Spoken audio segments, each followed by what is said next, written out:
Hello friends, ഞാൻ doctor Rajesh Kumar. സ്ത്രീകളിലും പുരുഷന്മാരിലും വളരെ common ആയിട്ട് കാണുന്ന ഒരു അവസ്ഥയാണ് ഇടയ്ക്കിടയ്ക്ക് നമ്മൾ സ്ട്രെയിൻ ചെയ്യുന്ന സമയത്തുണ്ടാകുന്ന തലവേദന, തലപെരുപ്പ്. നമ്മൾ കിടന്നിട്ട് പെട്ടെന്ന് ചാടി എഴുന്നേൽക്കുമ്പോഴോ, ഇല്ലെങ്കിൽ ഒരുപക്ഷെ ഇരുന്നിട്ട് പെട്ടെന്ന് എഴുന്നേൽക്കുമ്പോഴോ, ഇല്ലെങ്കിൽ കുറേ നേരം നമ്മളിപ്പോൾ ക്യൂവിലെല്ലാം നിൽക്കുന്ന സമയത്തെല്ലാം തന്നെ പെട്ടെന്ന് തലപെരുപ്പ്, തലകറക്കം വരുന്നു, കുഴഞ്ഞു വീണു പോകുന്ന ഒരവസ്ഥ കാണുക. പ്രത്യേകിച്ച് സ്ത്രീകളിൽ ഈ ഒരു പ്രശ്നം വളരെ കോമൺ ആയിട്ട് കാണാം. ഇപ്പം സ്കൂൾ കുട്ടികളിലൊക്കെ തന്നെ അസംബ്ലിയിലൊക്കെ അവർ കുറേ നേരം നിന്ന് കഴിയുമ്പോഴോ, കുറേ നേരം വെയിൽ കൊണ്ടുമ്പോഴോ പെട്ടെന്ന് കണ്ണിൽ ഇരുട്ട് കയറുന്ന പോലെ തോന്നുകയും മയങ്ങി വീഴുകയും ചെയ്യും. പരിശോധിക്കുന്ന സമയത്ത് BP കുറവാണ്. പലരും ഇത് ലോ BP കൊണ്ട് വരുന്നതാണെന്ന് വിചാരിച്ചിട്ട് ഇടയ്ക്കിടയ്ക്ക് ഉപ്പ് കലക്കി കുടിക്കുക, ഉപ്പ് വെള്ളം കുടിക്കുക, നാരങ്ങ വെള്ളം കുടിക്കുകയൊക്കെ ചെയ്യുമെങ്കിൽ പോലും ഇവർക്ക് BP കൂടാറുമില്ല, ഈ തലകറക്കം വിട്ടുമാറാറുമില്ല. എന്താണ് ഈ കണ്ടീഷൻ എന്നും ഈ കണ്ടീഷൻ എങ്ങനെ നിങ്ങൾക്ക് തന്നെ പരിഹരിക്കാൻ പറ്റും എന്നും വിശദീകരിക്കാം. ഇപ്പോൾ ഒരാൾക്ക് ലോ BP ആണ് അല്ലെങ്കിൽ കുറഞ്ഞ രക്തസമ്മർദ്ദമാണെന്ന് പറയണമെന്നുണ്ടെങ്കിൽ പലരും പരിശോധിച്ചിട്ട് നോർമലിനേക്കാൾ ഒരു അല്പം കുറവ്, അതായത് ഇപ്പോൾ ഒരു 110/70 അല്ലെങ്കിൽ 100/60 കണ്ടു കഴിഞ്ഞാൽ ഉടൻ തന്നെ അത് ലോ BP ആണ്, അതുകൊണ്ടാണ് ഈ പ്രശ്നങ്ങൾ വരുന്നതെന്ന് പലരും വിശ്വസിക്കാറുണ്ട്. യഥാർത്ഥത്തിൽ ലോ BP എന്ന് പറയുന്ന ഒരു അവസ്ഥ പെർസിസ്റ്റൻ്റ് ആയിട്ട് രോഗമെന്ന രീതിക്ക് ആർക്കും കാണാറില്ല. സാധാരണ ഒരാൾക്ക് ലോ BP ആണ്, BP വളരെ കുറവാണ് എന്ന് പറയണമെന്നുണ്ടെങ്കിൽ അവരുടെ സിസ്റ്റോളിക് BP 90-ന് താഴെയും ഡയാസ്റ്റോളിക് BP 50-ൽ താഴെയും, അതായത് 90/50-ൽ താഴെയാണ് അവരുടെ BP എങ്കിൽ നമുക്കത് ലോ BP അല്ലെങ്കിൽ ഹൈപ്പോ ടെൻഷൻ എന്ന് പറയാൻ സാധിക്കത്തുള്ളൂ. ഇത് എല്ലാവരിലും വരാറില്ല, ചില കണ്ടീഷൻസിൽ മാത്രം വരും. ഉദാഹരണത്തിന് നിങ്ങൾക്ക് ഹൃദയത്തിന് കാര്യമായിട്ടുള്ള ഒരു പ്രോബ്ലം ഉണ്ട്, ഹൃദയം ശരിയായിട്ട് വർക്ക് ചെയ്യുന്നില്ല, അതല്ലെങ്കിൽ നിങ്ങൾക്ക് ശരീരത്തിന് എന്തെങ്കിലും ഒരു ഇൻഫെക്ഷൻ ബാധിച്ച് സെപ്റ്റിസീമിയ, ഒരു സെപ്റ്റിക് ഷോക്ക് വരുന്ന ഒരു സാഹചര്യം വരുന്നു, അങ്ങനെ വന്നാലും BP കുറഞ്ഞു പോകാം. ചിലർക്ക് ഇപ്പോൾ ഒരു ആക്സിഡന്റ് ഉണ്ടായി ശരീരത്തിൽ നിന്ന് ഒരുപാട് രക്തം പുറത്തേക്ക് വാർന്നു പോയി കഴിഞ്ഞാൽ ഹാർട്ടിന് പമ്പ് ചെയ്യാനുള്ള ഫ്ലൂയിഡ് വോളിയം ഇല്ലാതെ വരികയും ഒരുപക്ഷെ ലോ BP വന്നു എന്ന് വരാം. ഇത്തരത്തിലുള്ള സാഹചര്യങ്ങളിലാണ് സാധാരണ ഒരു ഹൈപ്പോ ടെൻഷൻ അല്ലെങ്കിൽ കുറഞ്ഞ രക്തസമ്മർദ്ദം എന്ന് പറയുന്ന ഒരു അവസ്ഥ ഉണ്ടാകുന്നത്. അതല്ലാതെ ഈ ചെറിയ BP വേരിയേഷൻ, ഒരു 110/70 അല്ലെങ്കിൽ 100/60 എന്ന് പറയുന്നതെല്ലാം തന്നെ സാധാരണ BPയിൽ വരുന്ന ഏറ്റക്കുറച്ചിലാണ്. അതൊരിക്കലും നമുക്ക് ലോ BP ആണെന്ന് പറയാൻ സാധിക്കത്തില്ല. പക്ഷേ എന്തുകൊണ്ടാണ് അപ്പോൾ ഈ എഴുന്നേറ്റ് നിൽക്കുമ്പോൾ, കിടന്നിട്ട് എഴുന്നേൽക്കുമ്പോഴെല്ലാം തലകറക്കം വരുന്നതും അവർക്ക് പരിശോധിക്കുമ്പോൾ ലോ BP കാണിക്കുന്നതെന്നും വിശദീകരിക്കാം. ഈ അവസ്ഥയ്ക്ക് പറയുന്ന പേരാണ് ഓർത്തോസ്റ്റാറ്റിക് ഹൈപ്പോടെൻഷൻ എന്ന് പറയും. ഓർത്തോസ്റ്റാറ്റിക് ഹൈപ്പോടെൻഷൻ എന്ന് പറഞ്ഞാൽ നമ്മൾ നിൽക്കുന്ന പൊസിഷനിലോ അല്ലെങ്കിൽ നമ്മൾ ഏതെങ്കിലും ഒരു പോസ്റ്ററിൽ നിന്ന് പെട്ടെന്ന് ഒരു മാറ്റം വരികയാണ്. ഇപ്പോൾ നമ്മൾ കുറേ നേരം കിടന്നിട്ട് പെട്ടെന്ന് ചാടി എഴുന്നേൽക്കുകയാണെന്ന് ഇരിക്കട്ടെ, അതല്ലെങ്കിൽ നമ്മൾ ഒരുപാട് നേരം വെയിലത്ത് നിൽക്കുന്നു, അല്ലെങ്കിൽ നമ്മളുടെ ശരീരത്തിലുള്ള ഈ ഫ്ലൂയിഡ് ലെവൽ പെട്ടെന്ന് വല്ലാണ്ട് കുറഞ്ഞു പോകുന്നു, വെയിലത്ത് നിന്ന് വല്ലാണ്ട് ഡീഹൈഡ്രേഷൻ വരുന്നു. ഈ ഒരു സാഹചര്യം വരുമ്പോഴൊക്കെ പെട്ടെന്ന് നമ്മുടെ BP, പ്രത്യേകിച്ച് സിസ്റ്റോളിക് BP, സിസ്റ്റോളിക് എന്ന് പറഞ്ഞാൽ മുകളിലത്തെ BP, നമ്മൾ ആദ്യം പറയത്തില്ലേ ഒരു 110-ന് മുകളിൽ നിൽക്കുന്ന BP, ഇത് പെട്ടെന്ന് ഒരു 20 മില്ലിമീറ്റർ പെട്ടെന്ന് അങ്ങ് താണുപോകും. അതായത് ഒരു 120 BP നിൽക്കുന്ന ഒരാൾക്ക് പെട്ടെന്ന് 100-ലേക്കോ 90-ലേക്കോ BP താണുപോകും. ഇത് സാധാരണ സംഭവിക്കുന്നത് നമ്മുടെ നോർമൽ, നമ്മൾ അതുവരെ ഇരിക്കുന്ന പൊസിഷനിൽ ചെറിയ വ്യത്യാസം വരുമ്പോൾ, അതായത് കുറേ നേരം ഇരുന്നിട്ട് പെട്ടെന്ന് ചാടി എഴുന്നേൽക്കുന്നു, കിടന്നിട്ട് പെട്ടെന്ന് ചാടി എഴുന്നേൽക്കുന്ന സമയത്ത് നമ്മുടെ ശരീരത്തിൻ്റെ നെർവ്സിൻ്റെ മെക്കാനിസത്തിൽ വ്യത്യാസം വന്നിട്ട് വളരെ പെട്ടെന്ന് നമ്മുടെ BPയിൽ ഒരു സഡൻ ഫാൾ ഉണ്ടാകുന്നു. ഇതാണ് നമുക്കുണ്ടാകുന്ന ഈ ഓർത്തോസ്റ്റാറ്റിക് ഹൈപ്പോടെൻഷൻ എന്ന് പറയുന്ന ഒരു അവസ്ഥ. പുരുഷന്മാരിലും സ്ത്രീകളിലും ഇത് സാധാരണയായിട്ട് കണ്ടുവരുന്നത് ഒരു 60 വയസ്സിന് മുകളിലുള്ള വയസ്സായിട്ടുള്ള ആൾക്കാരിലാണ് ഈ ഒരു പ്രശ്നം കൂടുതലായിട്ട് കണ്ടുവരുന്നത്. അതുകൊണ്ടാണ് പലർക്കും ചാടി എഴുന്നേൽക്കുമ്പോൾ തലകറക്കം വരിക, കുറേ നേരം സ്ട്രെയിൻ ചെയ്ത് കഴിയുമ്പോൾ എനിക്ക് വല്ലാണ്ട് വരുന്നു എന്ന് പറയുന്ന ഒരു ഫീലിംഗ് കാണുന്നത്. ഇതല്ലാതെ ചെറുപ്പക്കാരിൽ ഈ ഒരു അവസ്ഥ കോമൺ ആയിട്ട് കാണുന്നത് പുരുഷന്മാരെക്കാൾ സ്ത്രീകളിലാണ്. പലപ്പോഴും സ്ത്രീകൾക്ക് ഈ സ്ട്രെയിൻ ചെയ്യുന്ന സമയത്ത് ഈ ഒരു പ്രശ്നം കണ്ടുവന്ന് വരാം. പ്രഗ്നന്റ് ലേഡീസിന്, ഗർഭിണികൾക്ക് ഇത് വളരെ കോമൺ ആയിട്ട് കാണുന്ന ഒരു അവസ്ഥയാണ്. ഇതല്ലാതെ നമ്മുടെ ശരീരത്തിലുണ്ടാകുന്ന ചില രോഗാവസ്ഥകൾ കൊണ്ട്, ഉദാഹരണത്തിന് ഹൃദയത്തിന് എന്തെങ്കിലും പ്രശ്നമുണ്ട്, ഇല്ലെങ്കിൽ ഈ തൈറോയിഡ് ഗ്രന്ഥിക്ക് എന്തെങ്കിലും ഹോർമോണൽ വേരിയേഷൻ ഉണ്ടെങ്കിൽ ഈ പ്രശ്നം കണ്ടുവന്ന് വരാം. അതല്ലെങ്കിൽ നിങ്ങൾക്ക് നാഡീ സംബന്ധമായിട്ട് നെർവുകൾക്ക് എന്തെങ്കിലും തരത്തിലുള്ള കംപ്ലയിൻസ് ഉണ്ടെങ്കിൽ ഈ പ്രശ്നം കാണാം.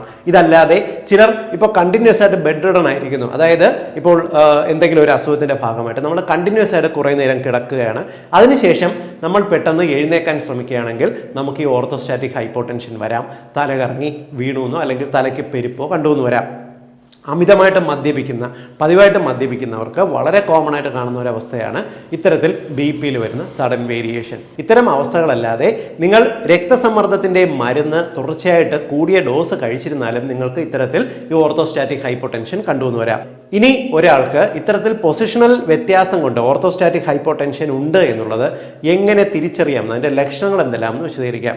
ഏറ്റവും പ്രധാനമായിട്ടുള്ളത് കിടന്നിട്ട് എഴുന്നേൽക്കുമ്പോഴോ ഇരുന്നിട്ട് എഴുന്നേൽക്കുമ്പോഴോ പെട്ടെന്ന് വരുന്ന തലകറക്കം, തലപെരുപ്പ്, കണ്ണുകളിൽ ഇരുട്ട് കയറുന്ന പോലെ തോന്നുക, പെട്ടെന്ന് നമുക്ക് വല്ലാത്തൊരു വിയർപ്പ്, ഒരു തണുത്ത വിയർപ്പ് നമ്മുടെ നെറ്റിയിലും ശരീരത്തിലുമെല്ലാം പെട്ടെന്ന് വരുന്ന ഒരവസ്ഥ, ശരീരം കുഴയുന്ന പോലുള്ള ഒരവസ്ഥ, പെട്ടെന്ന് കിടക്കണം എന്നൊരു തോന്നൽ വരിക, ചെറിയ ഓർക്കാനും വരിക, കണ്ണിൽ ഇരുട്ട് കയറുകയോ അല്ലെങ്കിൽ മങ്ങൽ വരികയോ പോലുന്ന ഒരു ലക്ഷണം, ഒരു ഓർക്കാനം, ഛർദിൽ പോലുള്ള ലക്ഷണങ്ങളാണ് വളരെ കോമൺ ആയിട്ട് ഈ ഒരു അവസ്ഥയ്ക്ക് കണ്ടുവരുന്നത്.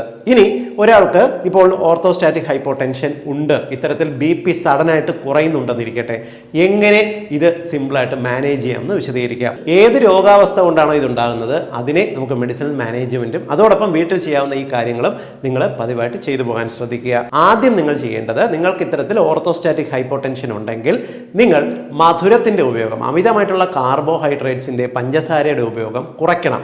കാരണം നിങ്ങൾ അമിതമായിട്ട് ഇത്തരത്തിൽ കാർബോഹൈഡ്രേറ്റ്സ്, അന്നജം, മധുരം കഴിച്ചു കഴിഞ്ഞാൽ ഇത് നിങ്ങൾക്ക് ഈ ഓർത്തോസ്റ്റാറ്റിക് ഹൈപ്പോടെൻഷൻ ഉണ്ടാക്കുക, അതായത് ബി പി പെട്ടെന്ന് സഡൻ ഫാൾ ഉണ്ടാക്കാൻ സാധ്യതയുണ്ട്. കാരണം നിങ്ങൾക്ക് കാർബോഹൈഡ്രേറ്റ്സ് ഉയർന്ന അളവിൽ ചെല്ലുമ്പോൾ ഇതിനെ ദഹിപ്പിക്കാനായിട്ട് ശരീരത്തിന്, നമ്മുടെ ദഹനേന്ദ്രിയ വ്യൂഹത്തിന് ചുറ്റും കൂടുതൽ രക്തത്തിനെ പ്രവഹിപ്പിക്കേണ്ട ഒരു ആവശ്യം വരാം. ഇത് നിങ്ങൾക്ക് തലച്ചോറിലേക്കുള്ള രക്തഓട്ടത്തിൽ ചെറിയ വ്യത്യാസം, അതായത് നിങ്ങളുടെ ശരീരത്തിലുള്ള രക്തഓട്ടത്തിൻ്റെ ഏകദേശം 25% നിങ്ങളുടെ ഈ കാർബോഹൈഡ്രേറ്റ്സ് ദഹനത്തിന് വേണ്ടിയിട്ട് ശരീരം അങ്ങോട്ടേക്ക് മാറ്റിവെക്കാനുള്ള സാധ്യതയുണ്ട്. പലപ്പോഴും ഒരു പ്രായം കഴിഞ്ഞവർക്ക് കൂടുതൽ മധുരമോ അല്ലെങ്കിൽ വയറ് നിറയെ ചോറോ എല്ലാം കഴിച്ചു കഴിഞ്ഞാൽ ഒരു ക്ഷീണം വരുന്നത്, കിടക്കണം എന്നൊരു തോന്നൽ വരുന്നതിനെല്ലാം കാരണം ഇത്തരത്തിൽ ബി പിയിൽ വരുന്ന ഒരു സഡൻ വ്യത്യാസം കൊണ്ടാണ്. അതുകൊണ്ട് നിങ്ങൾ ഇത്തരം ഒരു ടെൻഡൻസി ഉണ്ടെങ്കിൽ മധുരത്തിൻ്റെയും കാർബോഹൈഡ്രേറ്റ്സിൻ്റെ ഉപയോഗം കുറച്ചു പോകുന്നത് തന്നെയാണ് നല്ലത്. ഇനി നമുക്ക് സിമ്പിളായിട്ട് വീട്ടിൽ തന്നെ ചെയ്യാൻ പറ്റുന്ന ചില കാര്യങ്ങൾ വിശദീകരിക്കാം. ഇപ്പോൾ നിങ്ങൾ ക്യൂവിൽ നിൽക്കുകയാണെന്നിരിക്കട്ടെ, ഇല്ലെങ്കിൽ നിങ്ങൾ ഏതെങ്കിലും ഒരു കുറേ നേരം നിൽക്കുന്ന ഒരു സാഹചര്യം വരികയാണ്, നിങ്ങൾക്ക് തല കറക്കം പോലെ അനുഭവപ്പെടുന്നുണ്ടെങ്കിൽ, നിങ്ങൾ ഇരിക്കുമ്പോൾ അല്ലെങ്കിൽ ഇരുന്നിട്ട് എഴുന്നേൽക്കുമ്പോൾ അങ്ങനെ ഒരു പ്രശ്നം ഉണ്ടെങ്കിൽ നിങ്ങൾ ആദ്യം ചെയ്യേണ്ടത്, നിങ്ങൾ അടുത്തുള്ള എവിടെയെങ്കിലും, ഇപ്പോൾ കസേരയിലോ അല്ലെങ്കിൽ പിടിക്കാൻ പറ്റുന്ന എവിടെയെങ്കിലും കൈ ഒന്ന് പിടിച്ചുകൊണ്ട് കാലുകൾ ഈ ചിത്രത്തിൽ കാണുന്നത് പോലെ ഒന്ന് ക്രോസ് ചെയ്ത് നിൽക്കുക.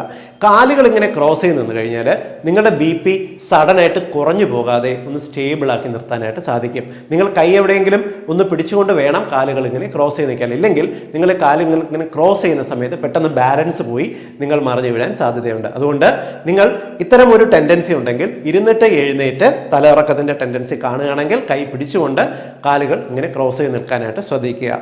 കുറേ നേരം നിങ്ങൾക്ക് നിൽക്കേണ്ട ഒരു സാഹചര്യം ഉണ്ടെങ്കിൽ നിങ്ങൾ ചിത്രത്തിൽ കാണുന്നത് പോലെ നിങ്ങൾക്ക് ഫ്രണ്ടിലോ പുറകിലോ ഉള്ള എവിടെയെങ്കിലും നിങ്ങളൊന്ന് പിടിച്ചുകൊണ്ട് കാലുകൾ ക്രമേണ ഉയർത്തി, അതായത് കാലിൻ്റെ വണ്ണയിലെ മസിലുകൾക്ക് നൽകുന്ന ഒരു വ്യായാമമാണ് calf muscle exercise, calf raise എന്നാണ് പറയുക. ഈ വ്യായാമം കണ്ടിന്യൂസ് ആയിട്ട് കുറേ നേരം നിന്നുകൊണ്ട് ചെയ്തു കഴിഞ്ഞാൽ നമ്മുടെ കാലിൽ നിന്നും മുകളിലേക്ക് ഹൃദയത്തിൻ്റെ ഭാഗത്തേക്കുള്ള രക്തഓട്ടം വർദ്ധിക്കുകയും നിങ്ങൾക്ക് ബി പി കുറയാതെ നിലനിൽക്കാൻ അത് സഹായിക്കുകയും ചെയ്യും. ഈ വ്യായാമവും നിങ്ങൾ കുറേ നേരം എവിടെയെങ്കിലും പോയി നിൽക്കുകയാണെന്നുണ്ടെങ്കിൽ തലകറക്കം വരുന്നതിന് നമുക്ക് ഒഴിവാക്കാനായിട്ട് ചെയ്യാൻ സാധിക്കും. ഇനി നിങ്ങൾ ഇരുന്നിട്ട് എഴുന്നേൽക്കുമ്പോഴെല്ലാം നിങ്ങൾക്ക് തലകറക്കം വരുന്നുണ്ടെങ്കിൽ ഇരുന്നുകൊണ്ട് തന്നെ നിങ്ങൾ ചിത്രത്തിൽ കാണുന്ന പോലെ ഇരുന്നുകൊണ്ടോ നിന്നുകൊണ്ടോ കാല് മുന്നിലേക്ക് നിവർത്തുക, മടക്കുക. നിങ്ങൾക്കിവിടെ കാണാം, ഇരുന്നു കൊണ്ട് ഈ വ്യായാമം ചെയ്യുന്നത് നിങ്ങൾക്കൂടെ കാണാൻ സാധിക്കും. കാല് മടക്കുക, നിവർത്തുക, മടക്കുക, നിവർത്തുക. ഈ ഒരു വ്യായാമം കണ്ടിന്യൂസ് ആയിട്ട് നിങ്ങൾക്ക് കുറേ നേരം ആവർത്തിക്കുന്നത് നിങ്ങൾ പൊസിഷൻ ചേഞ്ച് കൊണ്ടുവരുന്ന പെട്ടെന്ന് വരുന്ന തലകറക്കത്തിനെ മാറ്റാനായിട്ട് സഹായിക്കും.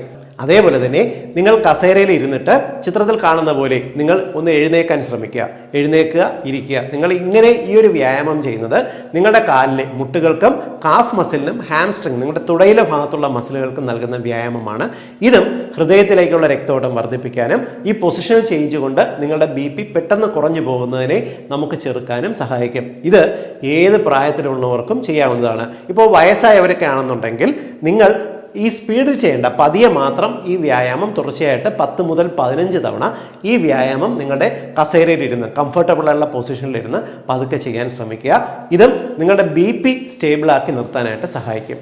അതേപോലെ ഇത്തരക്കാരിൽ വളരെ കോമൺ ആയിട്ട് കാണുന്നതാണ് രാവിലെ കിടക്കയിൽ നിന്ന് എഴുന്നേൽക്കുന്ന സമയത്ത് പെട്ടെന്ന് തലകറക്കം വരുന്നു, തലപെരുപ്പ് വരുന്നു പോലുള്ള ബുദ്ധിമുട്ടുകൾ. ഈ ഒരു പ്രശ്നം വരാതിരിക്കുന്നതിന് വേണ്ടി രാവിലെ എഴുന്നേൽക്കുന്നതിന് മുമ്പ് കിടക്കയിൽ കിടന്നുകൊണ്ട് നിങ്ങൾ ഇവിടെ ചിത്രത്തിൽ കാണുന്നത് പോലെ കാലുകൾ നീർത്തി വെച്ചതിന് ശേഷം ഒരു കാൽ മടക്കി മുകളിലേക്ക് ഉയർത്തി മുന്നിലേക്ക് നീട്ടി വീണ്ടും താഴേക്ക് കൊണ്ടുവരും. അതായത് നമ്മുടെ ഒരു സൈക്കിൾ കിടന്നുകൊണ്ട് ചവിട്ടിയാൽ എങ്ങനെ, അതേ രീതിക്ക് നിങ്ങൾ ഈ വ്യായാമം ചെയ്യുക. ഒരു കാല് 10 മുതൽ 15 തവണ വരെ ചെയ്തതിന് ശേഷം അടുത്ത കാലം കൊണ്ട് ഈ വ്യായാമം ആവർത്തിക്കുക. തുടർച്ചയായിട്ട് ഈ വ്യായാമം ചെയ്തതിന് ശേഷം നിങ്ങൾ എഴുന്നേൽക്കാവുന്നതാണ്. ഇതോടൊപ്പം അടുത്ത ഒരു വ്യായാമം കൂടി നിങ്ങൾക്ക് ഇവിടെ കാണാൻ സാധിക്കും. കാല് നിവർത്തി വെച്ചുകൊണ്ട് തന്നെ നിങ്ങൾ ഒരു 45 ഡിഗ്രിക്ക് മുകളിലേക്ക് ഇതിനെ ഉയർത്തുക. ഇതിനെ ഉയർത്തിയതിന് ശേഷം നിങ്ങൾ താഴ്ത്തുക. ഈ വ്യായാമം ഒരു കാലിൽ 15 തവണ വെച്ചിട്ട് 2 കാലിലും മാറി മാറി നിങ്ങൾ ചെയ്യാൻ ശ്രമിക്കുക.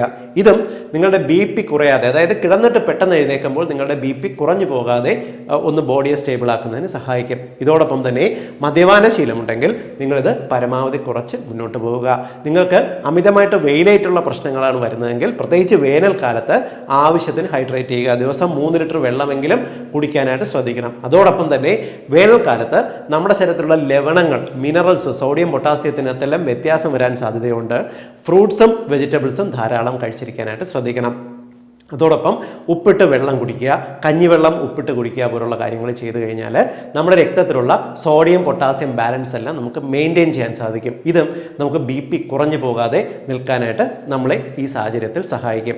ഞാൻ ഈ പറഞ്ഞ ഇൻഫർമേഷൻ ഇന്ന് ചെറുപ്പക്കാർ, പ്രത്യേകിച്ച് ചെറുപ്പക്കാരായ സ്ത്രീകൾ മുതൽ വയസ്സായവരിൽ വളരെ കോമൺ ആയിട്ട് കാണുന്ന ഒരു അവസ്ഥയാണ്. അതുകൊണ്ട് തന്നെ ഞാൻ ഈ പറഞ്ഞ ഇൻഫർമേഷൻ നിങ്ങൾ എല്ലാ സുഹൃത്തുക്കളുടെയും അറിവിലേക്കായിട്ട് ഷെയർ ചെയ്യുക.